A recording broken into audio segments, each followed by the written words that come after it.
हिंगोली जिल्ह्यात पुन्हा एकदा भूकंपाचे जोरदार धक्के जाणवले असून यामुळे नागरिकांमध्ये प्रचंड भीतीचं वातावरण निर्माण झालंय। आज जाणवलेल्या या भूकंपाची तीव्रता रिश्टर स्केलवर 3.5 इतकी नोंदवली गेली असून वसमत, कळमनुरी, औंढा नागनाथ आणि हिंगोली शहरासह जिल्ह्यातील अनेक भागांना याचा मोठा दणका बसलाय।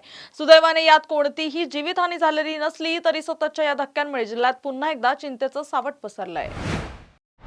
प्राथमिक माहितीनुसार या भूकंपाचा केंद्रबिंदू वसमत तालुक्यातील शिर्ली आणि पांगरा शिंदे गावच्या परिसरात असल्याचं समोर येत आहे। अचानक बसलेल्या या धक्क्यांमुळे अनेक गावांमधील नागरिक घाबरून तातडीने घराबाहेर पडले। हिंगोली जिल्हा गेल्या काही काळापासून सातत्याने भूकंपाच्या छायेत असून आजच्या सौम्य पण भीतीदायक धक्क्याने प्रशासकीय यंत्रणा देखील सतर्क झाली आहे।